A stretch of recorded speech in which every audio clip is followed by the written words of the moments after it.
All right, Josh. Josh going into the belly of the beast. Yeah, exactly. I'm all right. So I'm driving I'm here in downtown Harrisburg, driving into the protest here. We're starting a little early because it's well, the craziness has already begun. You know, you can imagine what what you'd see at any protest. You've got 90% of people who are responsible and reasonable, and then you got the 5% that are acting crazy. You got some crazies out there. Yeah, I've seen more "Don't Tread on Me" flags than I've seen probably in the last 10 years. Do you see like how far from the actual state building are you, or like from the epicenter of it right now?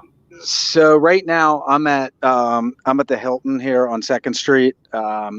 So yeah, I'm a couple blocks away, but I mean, you know, the traffic's crawling, and you know, we're getting close. I know we were talking about some of the other live feeds out there. Like there's 20,000-30,000 people here, you know, with this protest. It's and then there's 30,000 people. There's 30,000 people on the live feed that I'm watching. That I've seen President Trump feeds at 16,000. So that's kind of nuts, man.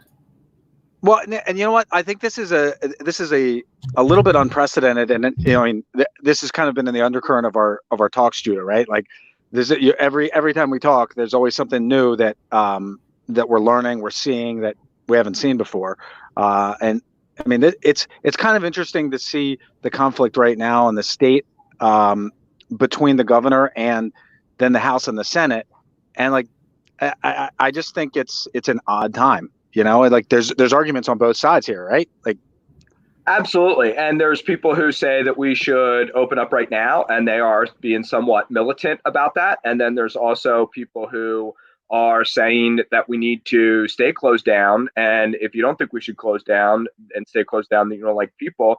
And there's a vast, you know, array in between there. And I kind of think that the three of us on this call are interested in finding safe, responsible ways that we can open now, if possible, and maybe open up some more businesses, and some more businesses be open with some social distancing in place, and just, you know, actually start to get a rolling start on this economy again. Yeah, I think rolling start would be a nice way to put it. You know, we're all in the real estate world, and you know, whether we want to, unless you're in the retail end of this world, real estate, you know, you're in the with Slate House and so forth, Judah. So like, you know, property management world, we're in the lending world. So the investment world isn't being, I mean, it's being hit, but it's not being hit like the rest of the world is being hit. I mean, you look at one of the reasons this thing has so much steam right now with so many people is because nobody has work. You know, when you go protest, you're just like, all right, some guys are like, man, I got to take off work today. I got to go to this protest. There's nothing else to do. And people are like, we are like 2 weeks away from our savings being blown out. You know, what am I going to do? And it's a pretty wild thing. I'm shocked that, like you just said, a week ago, this didn't exist. And 1 week later, I'm looking at, if you told me this is like a nationally organized protest, I would totally believe you. This looks wild on what I'm seeing on this feed right now. Yeah, and I think that speaks to just where a lot of people are in the economy, and where people are in wanting to get the marketplace back opened up. You're right. Real estate is by definition an inefficient market. And because it's an inefficient market, that means that it's going to be much slower to react. And a lot of people have, you know, rental properties or flips that they can still be doing, but anybody who is in the retail world at all is really being hurt right now. And I'm 99% sure that it's a Shakespeare quote, and I think it's from Romeo and Juliet, you know, tempt not a desperate man. I think that there are a lot of people in Harrisburg right now at the Capitol and surrounding places, the governor's mansion and other hotspots, who are desperate people who have been tempted and who have been pushed past their limit and are, you know, really pushing back against how this is. Yeah, I think we have a combination right now. As I'm looking at the group like that it's showing on this feed. So I see anywhere from, you know, radical. I see one guy carrying an AR-15 because he's going to want to do that's my right. That's a little crazy, you know. And I'm surprised that they're just letting that happen. They're keeping an eye on him. But you know, I'm seeing a lot of from don't take my liberty type feeling people to probably fear of like, I got a couple weeks left, like before I need food and water and real money. And so I think there's you have a lot of people with different reasons for being here right now. Yeah. And so on that note, I was just thinking how really diverse economically this group is. I mean, you've got the top end agents that are certainly more of a categorized in maybe a white collar job, right?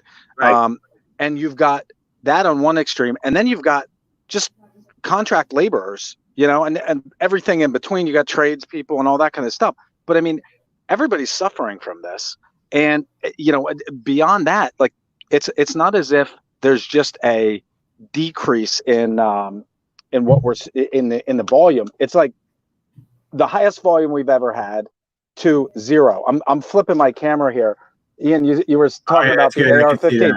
Like, there's our guys walking around with their guns, right here. Are you kidding me? Like what the heck is this? Yeah, I mean, that doesn't help anybody, right? No, it doesn't help anyone. I don't care what you stand for. It doesn't help. I love me some Second Amendment rights, and now would be a good time to keep your guns at home, son. Don't take your guns to camp. Exactly. Yeah, that's exactly right. I mean, like, look, I'm a Second Amendment guy too. I've got my, I've got a couple guns at my house, but my goodness, I'm not gonna bring them out here. Like that doesn't help anybody. That doesn't help the cause. The bear, man. You're just poking the bear. Yeah. There's no need. Are you going to use that? You really going to use that thing? What are you bringing it for? Right, exactly. It's nuts. So I think that one of the things that we need to keep in mind is that when you get crazy and you use hyperbolic language during a time like this, it really just doesn't help advance the arguments and doesn't help advance your side. And it really just shuts things down. And it really, unfortunately, taints the rest of us business owners and the rest of us in the business community as people who are like that too. So, let's be responsible and mature about this. Hey, so let's answer a question here.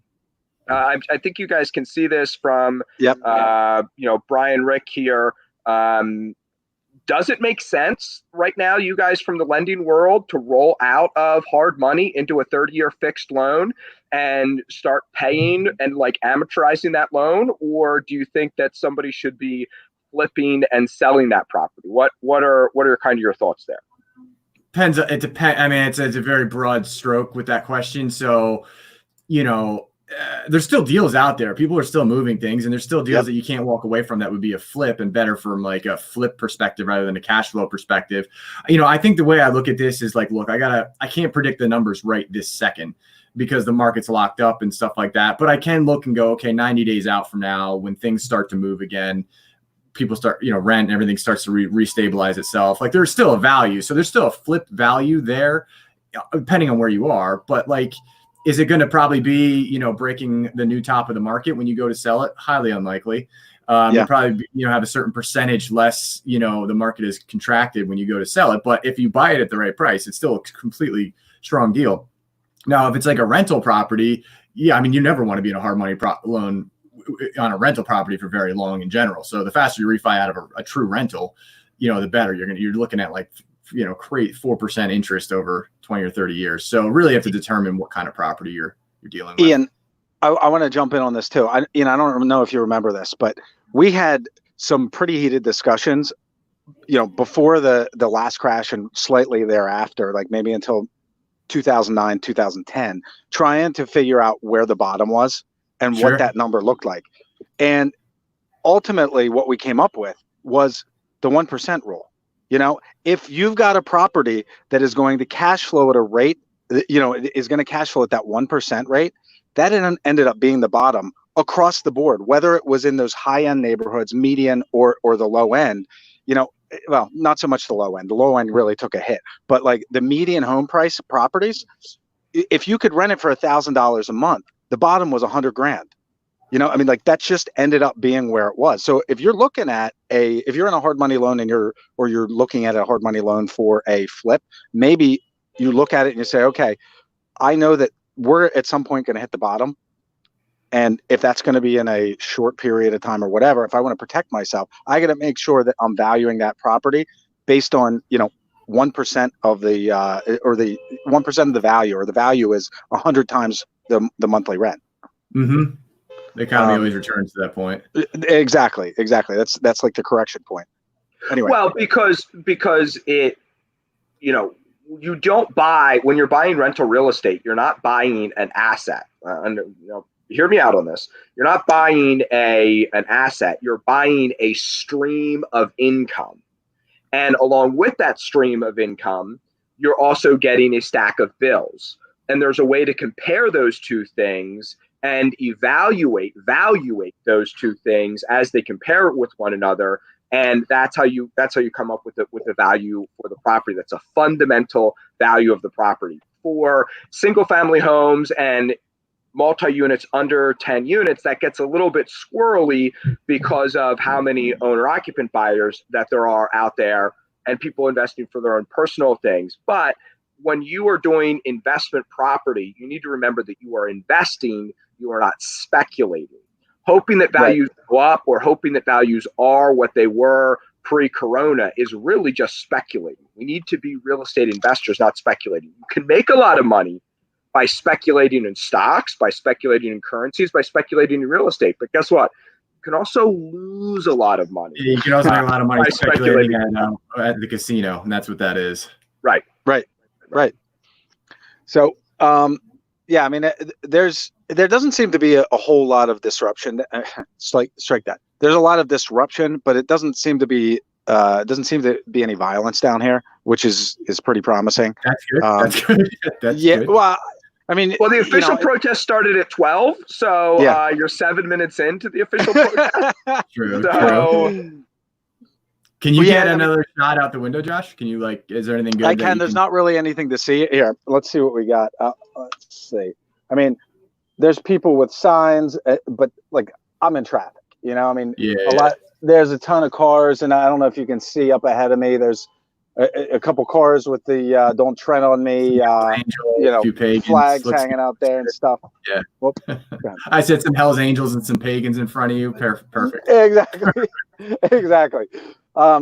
Very eclectic group. Listen, I'm willing to speak. I'm willing to speak slightly controversial and negative about the ReOpen PA people. To any Hell's Angels that are out there, you have my love and support. And you're doing God's work. You're doing God's work. 100%.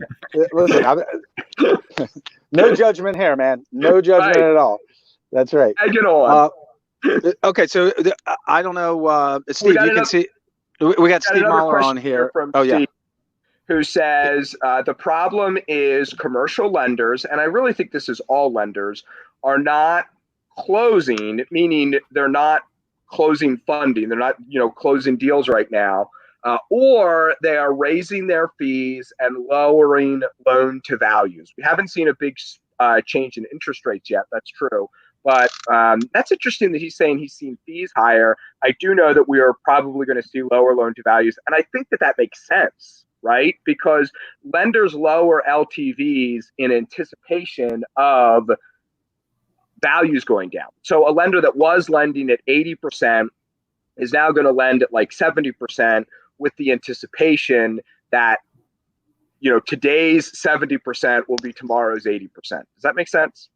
Yeah, for sure. I mean, that's something you're going to see. I mean, most of the guys have their doors shut, their doors straight up closed.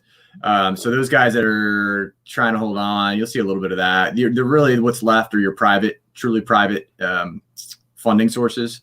And, we fortunately, we didn't know this was coming, but we fortunately were built that way. So as far as like rates going up, I mean, there's going to be a scarcity of money. So yeah, you're going to pay more for it. You're going to go back to, we're coming from a time right now where money was 9 and 1. That's, you're not going to see that again. So you're talking about 9% interest and 1 point for hard money. Yeah. That was the market that was out there. Mm-hmm. Well, so on loan to values on commercial though, I think we've seen the same kind of change in the commercial market, in commercial financing, that we saw, with hard money, right? Like we went from a 20-year AM to 30-year AMs. We went from, 70% loan to value across the board up to that, up to 80, sometimes even 85% at a higher interest rate. But I mean, those are the anomalies. If you look back over history, my gosh, commercial rates, 70%, loan to value and 20-year AM is pretty standard, right? Sure. Yeah. Like we just came on, everybody's got used to that cheap money. And I get it, man. I used to just tell people we never really changed our rates one direction or the other, but I used to say, like, look, if you're getting money at that cost, like I'm not even going to try to step in the way of that. Get as much of it as you can, because that'll end, and, take it while it's here. So, it's not, people aren't doing this because of the coronavirus. You just watched all that money get knocked out of the market, and what's left sitting there is, private funders that were more expensive to begin with. Yeah. Yeah. I mean, really, that's because the cheap money, the people, there was so much money in the markets across the board that asset values, there was an asset bubble, right? Across the board. People had nowhere to go to put their money and get a decent return. And so you had higher and higher, more money going to a higher and higher risk at lower and lower returns. And now a lot of that money has fled the market or simply disappeared. That's a good point you brought up, because one of the things that spurred, a lot of people don't know this because they haven't been in the business as long as you guys and I have. One of the things that spurred the build up in 2004, 5, 6, 7, and 8 was the fact that we had just come out of the .com bubble. And so capital needs a rate of return. Capital chases a rate of return. And so when they couldn't get it in the stock market by day trading, remember, that was the big things in the early 2000s. So when they couldn't get it in the early 2000s, they, in the day trading world anymore, they went back to real estate. Yeah. Yeah.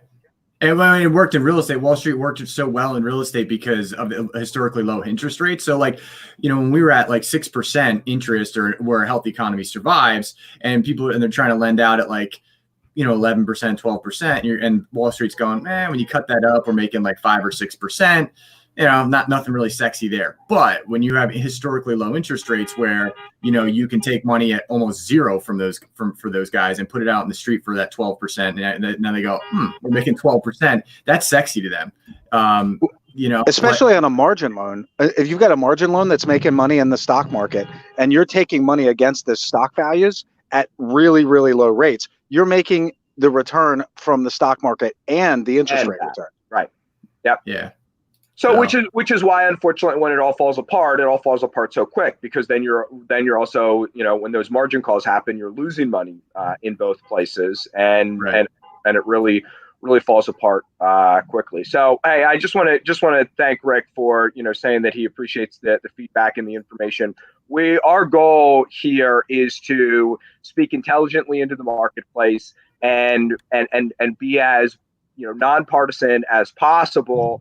And kind of, thread that middle road where we can speak to both sides of this issue, and also keep all of us real estate investors or surfacers of the real estate investing world informed as to what's really going on. And this is kind of a difficult situation because we are also isolated.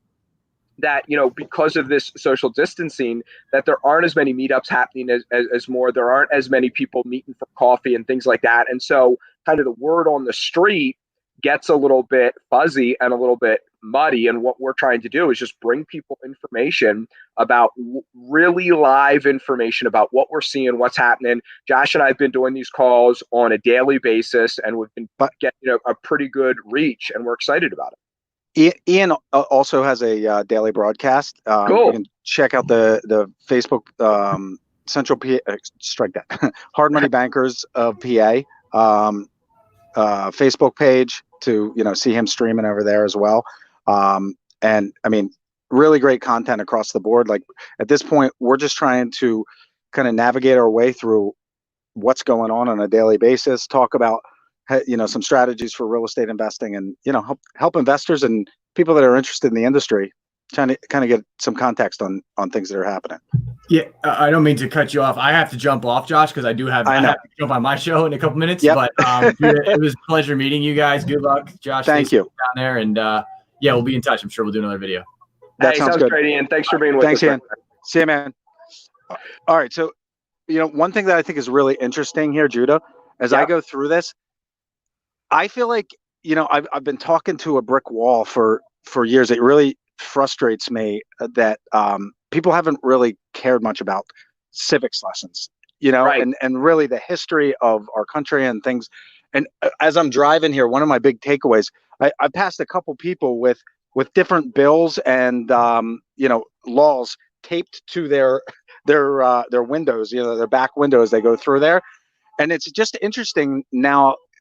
It's kind of a readjustment. People that maybe have never seen or thought about the civics and like the basis of how our country is based, are kind of re-examining it and getting it put in their face. Now, for good or bad, it just is, Right. My favorite meme that's out there right now is all the founding fathers standing around the Constitution signing, and there's like a speech bubble, and one of them saying, "Yeah, but all this goes out the window if there's a virus, right?" Right.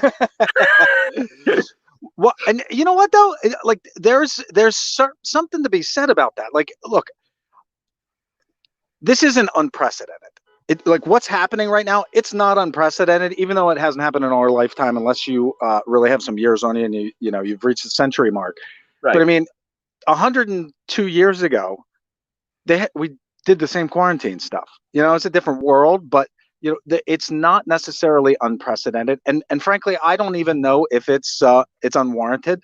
It might not be legal, but there are. It's really easy at this point to look back and say, hindsight's 2020. Maybe this virus isn't as bad as it seemed, and who knows? Maybe it still is. But as we look at it, we're not going to know for a year, probably 18 months, what this really is the effect of this virus really ultimately is. Well, and I also think that the government is stepping up in big ways and really trying to do everything they can to mitigate the economic downturns and that's coming out of this, because I saw something that said Roosevelt's New Deal, right? The New Deal was passed 42 months after the stock market peak. Yep. The TARP relief plan and everything like that was something like 10 or 12, or I forget exactly. Maybe it was only 8, but it was still, a season and a half later. You've got some you've got some shouters there. Let me know if you're I want to give you a look here. We got face masks. We got full full protective suits. gear. Looks like a something from a beehive. Right. And there's a lot of noise. We're getting a little bit closer to the Capitol here, but what's really interesting with all of this. I just want to finish that point. The point is that the CARES Act was passed 1 month after, and they're already talking about CARES, round 2. So there's a whole bunch of Monday morning quarterbacking of should Trump have done this, travel ban sooner or later, or what was his messaging at this point, and what did this governor do, or what is Nancy Pelosi, how much did they, blah, blah, blah, all this stuff. The response has been quick, and we're really doing a good job, I think, as a nation addressing this in real time. And you mentioned the New Deal. We might have read the same article, but I thought what was really interesting in looking at that, the comparison of the TARP and the New Deal and this most recent bailout, or whatever you want to call it. I think they call it. Thank you. The CARES Act is a percentage of GDP. If you look at the New Deal, it was 40% of GDP. Right. I mean, it was a much lower dollar amount, but as a percentage of our national revenue and production, it was a humongous chunk of the economy. Right. Today, we're talking about 10% of the economy, which isn't nothing, for sure. Right. I mean, it's going to be a big pill to swallow for our kids and probably grandkids. But at this point, I don't know. My wife and I were talking last night, and she said, where are these new infections coming from? We've been in quarantine, or we've been, sequestered for 6 weeks, 7 weeks now. And I said to her, it's not like we have a closed system, right? It's not like everybody stayed home and locked their doors. Somebody's got to go out and, pick up the trash. Somebody's delivering the mail. Somebody's delivering our groceries and working at the grocery store and at the hospital and taking care of people. If 7 weeks ago the government came out and said, look, we're going, and anybody that leaves their house for the next 2 weeks is going to be, locked up by one of our mobile robots, we'd be in a different spot. But guess Right. what? We don't have mobile robots roaming the streets right now, So there's a young guy who goes to my church, and Mhm. he is an IT guy, so he's been able to work from home. And Yeah. in his early 20s, he's a whiz kid when it comes to computers. I hate the fact that at 40, I'm already like out of the whiz kid age when it comes to computers. So this guy's a whiz kid when it comes to computers, but he works with two people who are EMS guys. Now they're all young. All three of these young gentlemen are in their early 20s. But the two guys who work in the EMS field both tested positive for corona. And my friend Evan is like, I'm basically, not only am I like not leaving my house, I'm not leaving my room. And he's not even worried about like the sickness or whatever, but like, what if he gets it and then goes to the grocery store and touches the one shopping cart that didn't get quite wiped off good enough? We've got to be very careful, almost perfect, which whenever man is involved, perfection It's is impossible. not going to happen. So That's right. yeah, I mean that's why we're seeing these new cases. The blessing is that because we've shut down the way that we have, the projections are coming in under the underside. You know what I mean? There was worst case scenario, best case scenario if we don't shut down. Best case scenario, worst case scenario if we do shut down. We've shut down, and the cases are even underneath where we thought they could potentially be if we shut down. So that's really good information. That speaks we're 12% lower. 12% lower than the lowest projections. That's pretty awesome.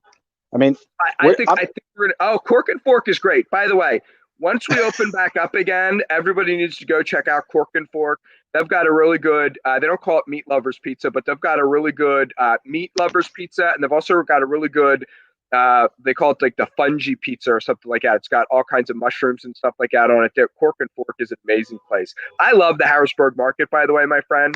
I'm a Lancaster County boy, but Harrisburg has always been like a second market to me. Well, you know what?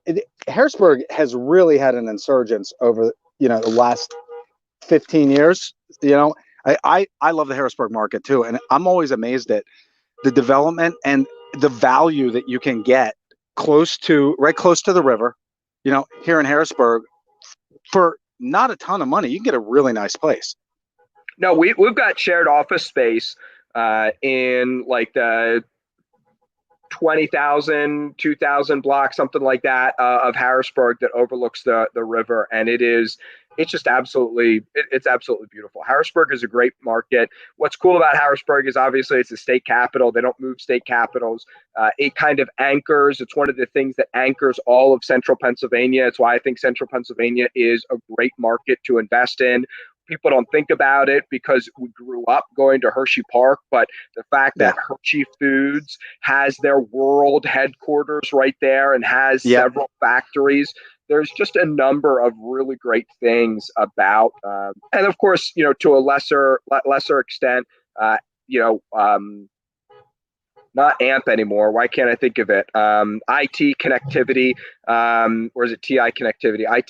TI connectivity. Anyway, the old AMP still has a major presence in the area. Another major presence in the area that a lot of people don't think about is Rite Aid, and so there's a lot of really great things. That's good. I always love seeing the American flag fly. That always makes me happy. I know. All right, so I'm just trying to give some context. People are making a lot of noise. There's a lot of disruption, but nothing too crazy. Thankfully. That's good. Well, we're hearing, as you're getting closer, Josh, we're definitely hearing more horns blowing. Yeah. Hey, where's your mask? You had like your mask there as a prop. Dude, I'm ready to go. To go. Look, I don't want to. We're not planning on taking this thing mobile, but should it resort to that, you've got a mask ready to go. Exactly. Look, ultimately, I'd love to see businesses open responsibly, but I still am concerned about my safety, the safety of my family, my parents, and it makes no sense to sit at home for 7 weeks and then put ourselves in this position where this thing flares up and we got to do it again. Yep. I mean, that's really the calculation, is like, what is it? Is the medicine worse than the, is medicine worse than the plague? And, you just don't know. As you can tell, I'm a little distracted with the noise in the background. I apologize. I just had the street cleaner go back behind my house. That's a sign of city life in Lancaster returning to normal. Yeah. And it means I need to go move my car because I park. I park. One of the great things about city living is, even though no one has assigned parking spaces, everyone kind of has their assigned parking space. So I had to park where I shouldn't have parked, and I'm going to need to, after this call, go move my car. Yeah, man, they are blowing the horns like crazy over there now. That's right. And you know what? Most of the people that I'm seeing here are really responsible. Everybody's got a mask on. Some people have gloves on. And I'm not seeing people real close together. I'm not here, on the steps of the Capitol, but the protesters here sure are making their presence known. Travis Wiley, a good friend of mine, real estate investor, boxing what's up, Travis? Coach and promoter. He informed me that it is TE Connectivity. I could not think of that on the fly. Thank you very much. Yeah, great company that brings a lot of high quality tech jobs into the area, and I mean, they've got a global reach and they've got a big presence right here. If anybody else has any questions, comments, concerns, anything like that, feel free to post them. Let's try to keep it professional and respectable. And we are going to be doing these calls around 12 o'clock. Do we call them lives? Do we call them 12? Calls. What do we do? Who knows? I think every time I say it, I change the name. Right. So I think that we're getting better and better with the technology, streaming across multiple platforms. We're going to be doing this every day this week, sometime around 12 or sometimes 12:30. And on Thursday of this week at 1 o'clock, we're going to be doing a massive call. I've already got some pretty big players that have agreed to join, and there's going to be a lot more information to follow about that. And just talking, we're focusing on that call on Thursday. It's going to be people who have seen the downturn before, and people who kind of can speak intelligently about what's coming. And also, it's funny, in politics, they always say 24 hours is an eternity. And we don't really feel that in our day-to-day lives. I got to tell you, with the development of this virus and the national response to it, and now the pushing back and forth with the should we open, shouldn't we open, 24 hours really does feel like an eternity. It's a lifetime. Yeah, it really is. And one of the other things that's interesting is I've always prided myself on having a pretty good BS detector. There we go. There's some signs. Yeah, and we got some signs. So when I hear, if something comes up in my Facebook feed, I can tell right away whether it's fake or not, just by how it's formatted and a lot of other things like that. Secondhand, that deteriorates a little bit. Like, does that even pass the smell test? Like when I hear at a party somebody saying something, well, I've been in phone calls and emails and things like that with people, because there's no gatherings right now. And I've heard people say, hey, did you hear the latest news about what Trump said, or what this industry is doing or not doing, or what this talking head said or did? And it's really hard right now to even tell, for me, somebody who consumes a lot of this information, what's the real news, what's the fantasy, what was floated as a trial balloon, and what's going on. It's not only a time for hypervigilance about who we're connecting with and the information that we're getting, or hypervigilance on the health front, but also hypervigilance on the information that we're getting and we're allowing ourselves to hear. Well, and I think part of that is because some of the things that are happening that are real are so outrageous in comparison to to life. I saw a post the other day that had 5 headlines, And it's like, which one of these is a lie? And Right. I would have said all of them were lies. You know, it was the most outrageous stuff I heard during the day. But hey, that's a world we live in right now. You know, we just got to take it day by day and see what happens. Yeah, absolutely. And it's kind of crazy that we in the real estate world, I mean, at Slate House Group, we manage about 4,000 units. And what's also kind of unbelievable, and again, I'm going to humble brag on this, we're looking to hire about 10 people right now. So we're a company of 100 people looking to hire 10 people. That's a 10% growth in hiring.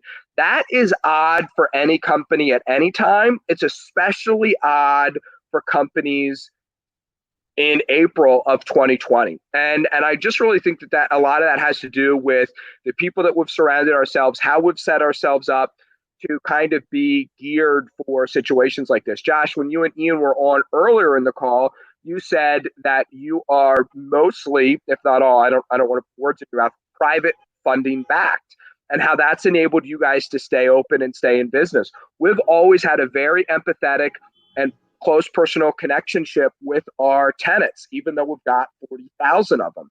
We utilize technology to be more customer focused, more owner focused, and better connected with people. Sometimes companies use technology to hide behind. We use it to systematize and automate a bunch of stuff so that we can interface better with people. And I just really think the message for the business community is do things right, keep on doing things right, and you will not only survive, you will not only thrive, you can flourish during and on the other side of this if you act fast and if you move quickly. Well, and that's really the question, right? I had a business coach years ago that, he said, look, bankruptcies aren't necessarily a result of a bad business. You can be very profitable, but have no cash, and that can lead to a bankruptcy. And you can also have a business that's not profitable and has lots of cash flow. A different type of business. But a lot of what we're looking at now is a short-term crunch in capital, both on a business level and as a result, an employee level. And really, the question is how long can we sustain that kind of crunch to money? If we can get through this, if you're in a position where you can get through this difficult time in history, you come out the back, my goodness, you're going to be poised to really be successful in your industry, really almost regardless of what it is, unless you're, I don't know, making horse and buggy, you're making buggies or whips for horses and you know what I mean? Right, unless it's an industry that's disappearing. I just want to answer that question really quickly, because I just got a personal text from somebody saying what positions is Slate House hiring for right now, and listen, our goal here is to educate people. This is not an hour-long commercial for hard money bankers and Slate House, even though they're both right. companies. We are mostly ramping up right now aggressively in our maintenance department, because we are seeing a lot of people, as they're spending more times in their house, there's a higher use going on. Also, a lot of people not only got stimulus checks, but also a lot of owners got stimulus checks, and they also just got tax refunds. So there's a lot of work that's being done on properties. And the other thing that I see on the other side of this is, and I saw it last time too, as flippers can't flip houses, they turn those houses into rentals. And so I see a big spike in property management needs going forward. Also, as just normal people who didn't want to be landlords or rental property owners, they got their dream job in a different state or a different market that they currently live in, or they were downsized in their current place, and so they have to move someplace else to follow economic opportunities, but they can't sell their property for what they think they should be able to. They turned it into a rental, and they don't want to be a landlord. So on the other side of this, there is a lot of rental opportunities that come. And so that new flood of inventory in the rental space can actually somewhat compress rents that people were able to get. So If you could get $1,000 a month before, maybe you can only get $950. If you could fill vacancies in a week, week and a half, 2 weeks before, maybe it takes 3 or 4 weeks. The greatest thing about the rental market is we see a lot of properties lose value, but we don't necessarily in central PA see rents go down that 10 to 20 to 30%. And that's a blessing. I mean, maybe 3 or 5% for some properties, or maybe you were punching above your weight on a certain rental property. Sure. But I think that we're going to see. I think the rental market is good. And Josh, I actually want to ask you something, because you said before, and maybe we shouldn't do this live. Maybe we should do this personal first. You made a comment that you think the Bur strategy might go away for 3 to 6 months to 2 years. I respectfully disagree, or I'm ignorant. Why do you think the Bur strategy might be different going forward? Hey, by the way, I just also want to highlight this. Your good friend John Baumberger, my good friend John Baumberger, our good friend John Baumberger says, be safe down there, Josh. Hey, if you're just joining the call, Josh has no intentions of leaving the car.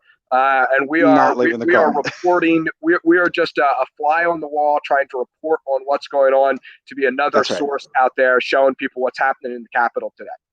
That's exactly right.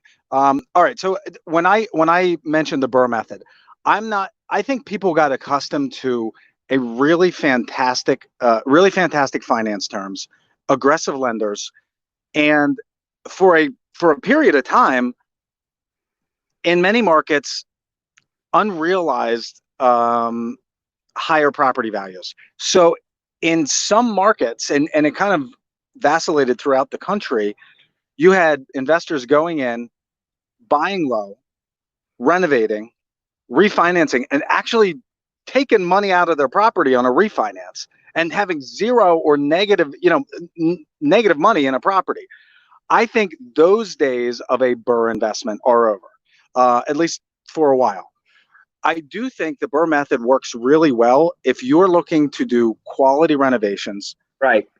To attract the best tenants to stay for a long time, and you're looking at long-term wealth, as opposed and knowing that you're not going to get all your money back. I mean, lenders are going to probably in the short term lower their loan to value, and even if you get a good deal, you're going to see lenders saying, okay, we're not going to loan on loan to value, but maybe loan to cost. Right. So, we'll give you 90% loan to cost, but you're going to have money kept in the deal. And this is a conversation I had with a borrower this morning, that their numbers are well within our lending guidelines.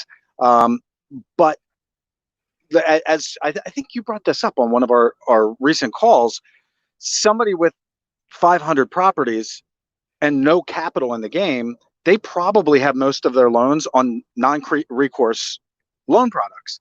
Well, that's great for them, but it's not so great for the lender if things go bad.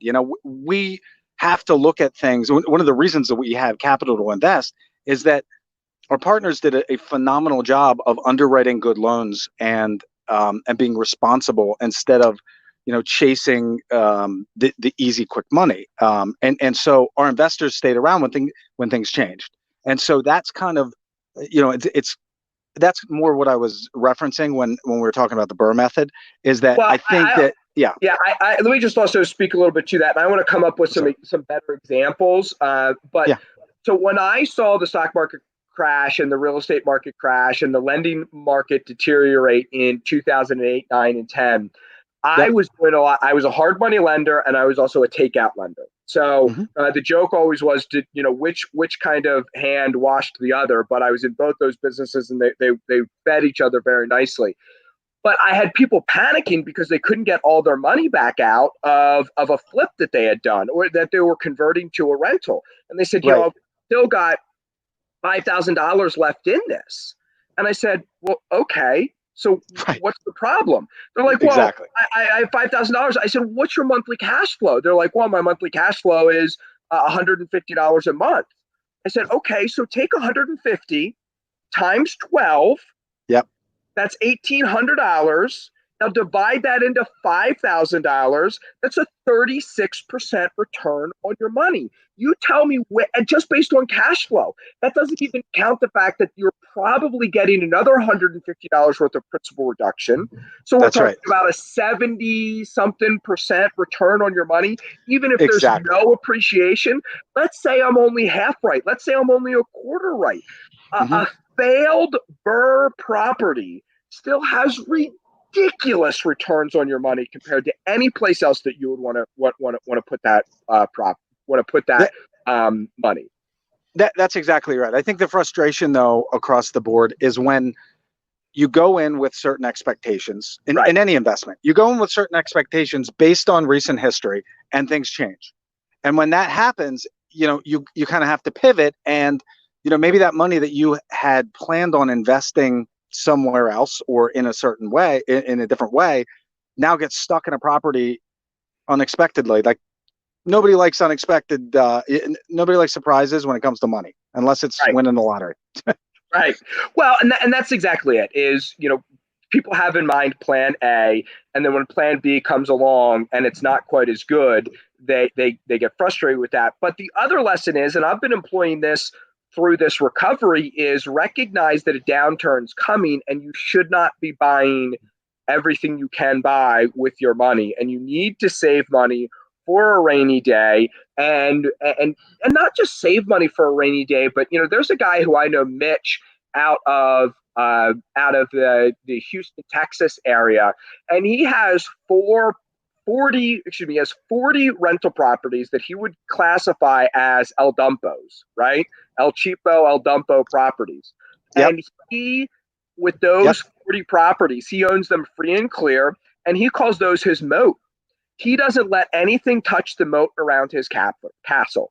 If he wants to speculate on something, or he wants to put something at risk, or he wants to leverage something or whatever, he doesn't touch his moat, because in good times or bad times, he's always at least going to be able to live off of the cash flow from those 40 properties. Now, a lot of people don't have 40 properties that are owned free and clear today, and I get it. Mitch is, has more gray hair than you or I put together, Josh, and has been doing this for a long time. But the point is, set up some of those, investment properties. One of the people that we're going to be talking to later this week on this call, I'm going to try and get her on as a one-on-one interview, and then also probably have her be a part of our big Thursday call as well. She says that I was built for a time like this. She has like something like 10, 11 rental properties. She's been investing for, about 5 or 6 years. And she says, I've been preparing for this right now, when I can't work my job, when I have zero income coming in, but I've got rental units to pay me at least enough to live off of. And I think that that's an important thing to remember when we are going through good times. Recognize that bad times are coming, but also when we're going through bad times, recognize that good times are coming. That's exactly right. That's exactly right. And don't panic. No, I love it. It's true though. I mean, and I think that's a good point to end on, is that, look, life just keeps going on. Unless you check out or are hit by a bus, you're still in the game. But years ago, I used to train jiu-jitsu a lot. I love the sport. It's really, really fun. And I had a third kid, and it didn't happen anymore. But I remember asking this instructor, if you could give one piece of advice, what would it be? And it was, don't get tapped out. Don't continue rolling, keep going, and make sure that there's nothing that's going to be an end game for you. And if you can continue to do that, keep clear eyes, just know that things are going to keep going. Things are going to continually change. We don't know what tomorrow is going to bring. We can only guesstimate and make the best of it. Really, that's it. So listen, this call was a little bit longer than what we normally go, just because Josh was reporting to us live. Appreciate the questions, appreciate the feedback. And we are going to be doing this around 12 o'clock tomorrow and Wednesday, and Thursday is going to be at 1 o'clock, and definitely want to tune in for that. We've been on here for 50 minutes. These calls, we usually only do them for 20 minutes, 15 minutes, 20 minutes, just a quick live check-in, so that everybody can get back about their business. Josh, really appreciate the opportunity to guys. Have you on here, and everybody else, have a good day and be smart investing out there. Awesome. See you guys.